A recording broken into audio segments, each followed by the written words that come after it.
Bonjour à tous. Alors la foi, pourquoi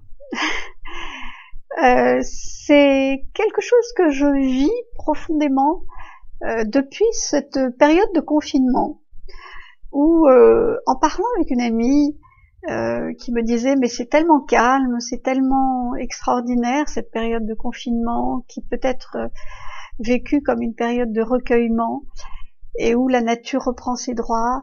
Mais voilà, elle me disait, mais après ce confinement, tout va redevenir comme avant. Et au fond de moi, j'avais cette conviction que tout ne sera jamais plus comme avant. Et ça s'est réellement confirmé, en tous les cas dans mon vécu. Et je me souviens de ce que, pour en finir avec cette conversation, avec cette amie, je lui disais, mais pourquoi ne pas accepter de ne pas savoir? Pourquoi accepter de ne pas savoir et de ne pas projeter forcément quelque chose de négatif sur ce qui va se passer après ce confinement? Et on en était resté là dans cette conversation, et ce qu'il me restait, c'était cette sensation de ne pas savoir. Et en fait, j'y ai pensé après et je me suis dit, mais Angèle, est-ce que tu savais quelque chose avant? Est-ce que tu savais ce qui allait se passer demain, après-demain? Non. Je croyais simplement, je projetais des choses, je décidais des choses, mais je ne savais pas. En réalité, on ne sait pas ce qui va se produire dans la seconde qui suit, dans les 10 minutes qui suivent. Moi, je fais cette vidéo, j'ai préparé quelque chose, deux, trois idées dans ma tête, mais je ne sais pas du tout ce que je vais dire en réalité. Et tout est comme ça, tout a toujours été comme ça. Mais cette compression du temps, cette accélération du temps, nous met face à cette réalité qu'en fait, on ne sait pas grand-chose. Et quand on est face à ce « on ne sait pas grand-chose », qu'est-ce qu'il nous reste? Alors bien sûr, ça peut être très déstabilisant, très insécurisant. Et en fait, pendant le dernier confinement, ce qui me semblait comme une évidence, c'est d'aller contacter cette foi profonde, cette foi en mon humanité, et cette foi en l'humanité, cette foi dans cette possibilité de retrouver pleinement son humanité. Et bien sûr, parce qu'on va aller contacter pleinement son humanité, ressurgit comme des flammes, toutes ces peurs, toutes ces émotions qui viennent nous toucher dans nos profondeurs, et bien sûr, la peur est omniprésente quand vous sortez dans la rue, quand vous parlez avec des gens, il y a vraiment cette peur est omniprésente, et pas n'importe quelle peur, c'est la peur primordiale, c'est-à-dire la peur de la mort. C'est la peur qui sous-tend toutes les autres peurs. Alors imaginez que quand on vient toucher à la peur de la mort, toutes nos peurs, toutes nos vieilles peurs archaïques remontent à la surface, bien entendu. Donc en fait, c'est une période extrêmement puissante, extrêmement intéressante pour aller non seulement continuer de nettoyer tout ce qui nous empêche d'être pleinement souverains, d'être pleinement heureux, d'être pleinement souverains dans notre humanité, et en même temps déployer cette foi profonde que même dans l'obscurité totale, il y a cette lumière, il y a cette profondeur de l'être humain, il y a cette bonté de l'être humain, il y a cette... Oui, j'ai vraiment envie d'accentuer la bonté de l'être humain, parce que moi je ne peux pas croire que l'être humain ce soit mauvais. Vous savez, il y a des expériences qui ont été faites sur l'observation des enfants, et on s'est rendu compte qu'en fait, quand vous mettez un groupe d'enfants ensemble, quand un enfant a une difficulté, les autres viennent l'aider, viennent le secourir. C'est comme ça, c'est en nous. On est foncièrement et fondamentalement bon. Et en fait, toute cette période puissante, toute cette période où tout remonte et qu'il faut accueillir toutes ces choses, ben moi j'ai envie de vous dire qu'il faut aller nourrir cette foi profonde, cette foi profonde en votre bonté, en votre puissance, en votre souveraineté et la souveraineté de l'humanité. C'est-à-dire si j'ai foi en moi et si je vais travailler en moi ce qui dans les profondeurs m'empêche d'aller contacter cette foi profonde, plus je vais aller contacter mes profondeurs, plus bien sûr je vais aller rencontrer l'ombre, je vais aller rencontrer des problématiques qui sont encore existantes et elles sont vraiment exacerbées en ce moment. Vous comprenez pourquoi je vous dis que c'est une période puissante? C'est parce qu'on peut aller justement toucher du doigt ce qui était enfoui, qu'on n'avait pas encore eu l'occasion de mettre à jour, donc on va aller le voir, on va aller le guérir. Mais guérir pourquoi? Pour aller contacter cette foi, ce lève-toi et marche, cette puissance. Et cette puissance, elle est unificatrice, parce que nous l'avons tous en tant qu'être humain.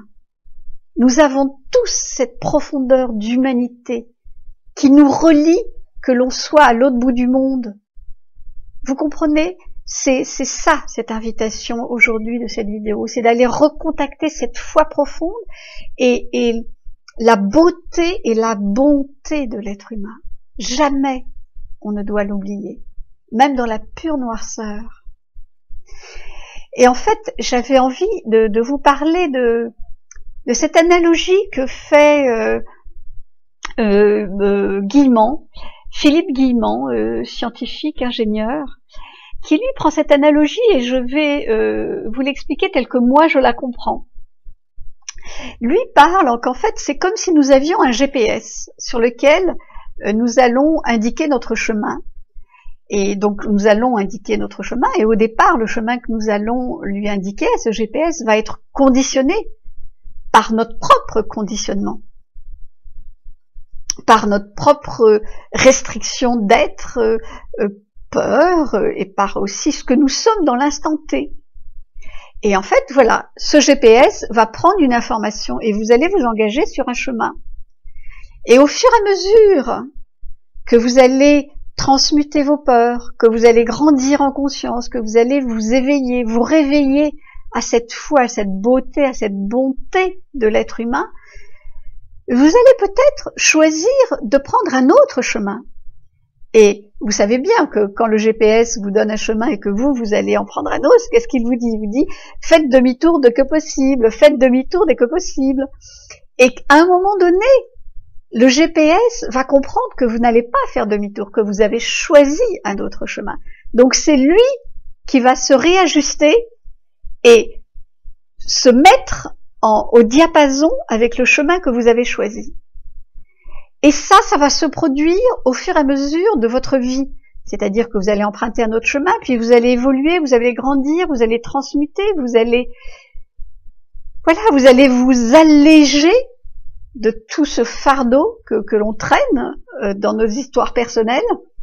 Et donc vous allez à chaque fois changer de chemin pour affiner, pour aller vers votre propre chemin, ce qui est vous, ce qui correspond à votre être. Et à chaque fois, ce GPS va vous rappeler, faites demi-tour dès que possible. Mais lui, il va se réajuster en fonction de vos choix. Et vos choix vont être de plus en plus pertinents, vont être de plus en plus en accord avec vous-même, de plus en plus en accord avec cette part de vous qui a envie de vivre, de s'expanser dans la foi profonde, mais une foi tangible. Cette foi, elle vous mène vers un espèce de détachement, mais pas un détachement, un espèce de je m'en foutisme, pas du tout. C'est-à-dire, vous allez vous élever en conscience et vous allez commencer à contacter quelque chose qui est de l'ordre de l'amour inconditionnel. Cet espace qui est pur et qui réside en chaque être humain. Et cet espace, on y va régulièrement, on le contacte, on le vit par moments. Et on le quitte parce qu'on doit revenir dans des choses, dans des endroits que l'on n'a pas fini de nettoyer, parce que dans cet espace pur d'amour inconditionnel, de cette foi totale, on ne peut pas y aller avec nos poubelles. On ne peut pas. On est recalé. Et donc, on y va de temps en temps pour y goûter, on y va par des élans de joie, on y va quand on est dans des états un peu d'allégresse, de conscience prononcée, éveillée, et puis on revient, et on continue de travailler ce qu'on a travaillé. Et tout ça, c'est vraiment pour un moment ou un autre aller recontacter cette puissance de l'être, cette puissance qui réside dans cette foi immense du lève-toi et marche, c'est-à-dire retrouve ta souveraineté d'être humain, ta puissance d'être humain, et avance, sois collé à cette force de vie, à cette foi profonde, et c'est toi qui vas pouvoir réindiquer le chemin à ce GPS intérieur pour que de plus en plus il vous emmène vers ce que vous êtes profondément, ce moi profond qui a besoin d'exister plus que jamais. Et bien sûr, on va continuer de travailler sur ces peurs tant qu'elles sont là. Mais ces peurs, une fois qu'on les travaille, c'est comme des vieux fantômes qui s'effondrent. Et qu'est-ce qui prend place? Ce qui prend place, c'est la joie d'être.